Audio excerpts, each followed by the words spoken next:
প্রতিদিনের মতো আবারও দুপুরে রান্নাবান্না নিয়ে হাজির হয়েছি। হ্যালো এভরিওয়ান, আসসালামু আলাইকুম। আবারও নতুন একটা ভিডিওতে সবাইকে ওয়েলকাম।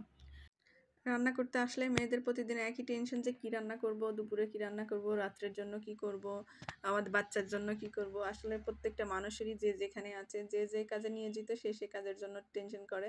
তো আমিও তার ব্যতিক্রম না। আমিও মনে হয় প্রতিদিন রাত্রে শুয়ে শুয়ে চিন্তা ভাবনা করি যে কালকে কি রান্না করব, সকালে কি করব, দুপুরে কি করব, রাত্রে করব। তো এইভাবেই আমি আগের দিনে ঠিক করে রাখি। তো এই চিন্তা ভাবনা করতে করতে সব ভুলে আমি রান্নার কাজে নিয়োজিত হয়ে গেছি। তো আমি আজকে রান্না করব ডিম আলু ভুনা। আর ডিমটা আমি প্রতিদিনের মতো সিদ্ধ করে রান্না করব না, আজকে পোস্ট করে রান্না করব। তো প্রথমে আমি ডিমটা পোস্ট করে রেখে দিয়েছি। আর এখানে আমি আলুগুলো ডুমো ডুমো করে কেটে তারপরে তেলের ভিতরে হলুদ আর একটু লবণ দিয়ে ভেজে নিব, খুব কড়া করে ভেজে রেখে দিব। আলুটা মাংসের ভিতরে আর ডিমের ভিতরে আমার কাছে মনে হয় যে আলুটা ভেজে দিলে সব থেকে মজা লাগে বেশি খেতে। তো আমি সেভাবেই রান্না করি। অনেকে অনেকভাবে রান্না করে, যার যেটা ভালো লাগে সে সেভাবে করে। তো আমি এখানে তারপর আবার ওই তেলে একই তেলে পেঁয়াজ আর দু একটা এলাচ আর দারচিনি দিয়ে ভালো করে নরম করে ভেজে নিয়েছি। এখন এইখানে আমি মশলাগুলো অ্যাড করে দিয়েছি জিরা বাটা আর আদা রসুন বাটা আর শুকনো মরিচ দিয়েছি আর হলুদ দিয়েছি আর লবণ দিয়ে এখন মশলাটা খুব ভালো মতো কষিয়ে নিব। রান্না বাড়ার ক্ষেত্রে সবসময় মশলা কষানোটা হলো বেশি ইম্পর্টেন্ট, আর আমি সেটা খুব ভালো মতোই করি।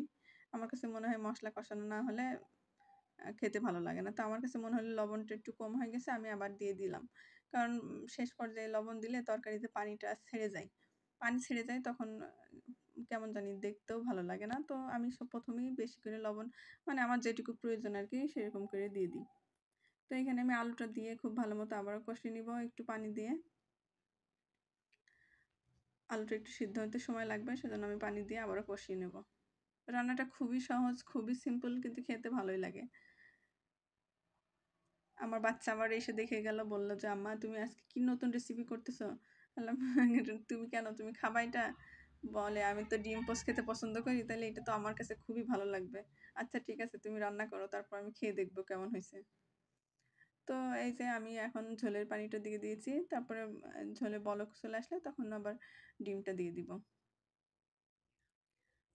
তো আমার তরকারিতে বলক চলে এসেছে, এখন ডিমটা দিয়ে দিব, দিয়ে খুব ভালো মতো রান্না করব।